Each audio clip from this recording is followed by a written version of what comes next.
തിരുവനന്തപുരത്ത് വൻ രാസലഹരി വേട്ട. വിദേശത്ത് നിന്ന് ഈന്തപ്പഴത്തിനൊപ്പം ഒളിപ്പിച്ചു കടത്തിയ 1.25 കിലോ MDMA പോലീസ് പിടികൂടി. രാസലഹരി കടത്താൻ ശ്രമിച്ച 4 പേരെ പോലീസ് പിടികൂടി. മുഖ്യപ്രതി സഞ്ജു ചുരുങ്ങിയ വർഷങ്ങൾ കൊണ്ട് കോടീശ്വരനായ ആളാണ്. ഇയാൾക്ക് ഇത്രത്തോളം പണം എങ്ങനെ സമ്പാദിക്കാനായി എന്നതിലേക്കും അന്വേഷണമുണ്ട്. ലഹരി വിൽപ്പനയിലൂടെ തന്നെ സമ്പാദിച്ച പണമാണെന്നാണ് നിലവിലെ നിഗമനം. തലസ്ഥാനത്ത് കോടികൾ വില വരുന്ന ആഡംബര വീടാണ് മുഖ്യപ്രതി പണിതുകൊണ്ടിരിക്കുന്നത്.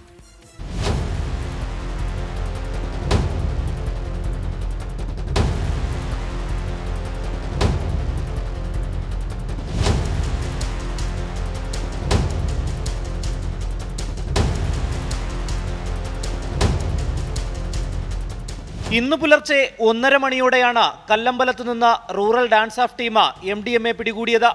ഒമാനിൽ നിന്ന് തിരുവനന്തപുരം വിമാനത്താവളത്തിലെത്തിച്ച് കടത്താൻ ശ്രമിക്കവെയായിരുന്നു 4-അംഗ സംഘം പോലീസിന്റെ പിടിയിലായത്. കല്ലമ്പലം വലിയകാവ് സ്വദേശികളായ സഞ്ജു, നന്ദു എന്നിവർ വിമാനത്താവളത്തിൽ നിന്ന് പുറത്തിറങ്ങി ഒരു ഇന്നോവ കാർ വാടകയ്ക്കെടുത്ത് കല്ലമ്പലത്തേക്ക് യാത്ര തിരിച്ചു.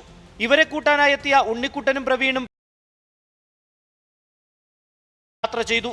ഡാൻസ് ഓഫ് ടീമിന് ലഭിച്ച രഹസ്യവിവരത്തെ തുടർന്ന് ഇരുവാഹനങ്ങളും പിന്തുടർന്നു. തുടർന്ന് കല്ലമ്പലം ജംഗ്ഷനിൽ വെച്ച് കസ്റ്റഡിയിലെടുത്ത പിക്കപ്പ് വാൻ പരിശോധിച്ചപ്പോഴാണ് ഈന്തപ്പഴ ബാഗിനുള്ളിൽ ഒളിപ്പിച്ച നിലയിൽ രാസലഹരി കണ്ടെത്തിയത്. 5 കോടി രൂപ വിലമതിക്കുന്ന 1.25 കിലോയോളം MDMA ആണ് പിടികൂടി.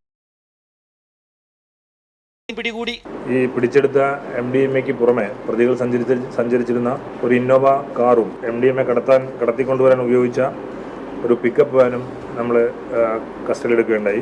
അതുകൂടാതെ 17 ബോട്ടിലെ വിദേശ മദ്യം ഇതിനോടൊപ്പം പിടിച്ചെടുത്തിട്ടുണ്ട്. MDMA കടത്താൻ ശ്രമിച്ച 4 പേരെയും അന്വേഷണ സംഘം കസ്റ്റഡിയിലെടുത്തു. പിടിയിലായ പ്രതികൾ അടുത്തിടെ വിദേശ സന്ദർശനം നടത്തി. നന്ദു കഴിഞ്ഞ മാസവുമാണ് വിദേശത്തേക്ക് പോയത്.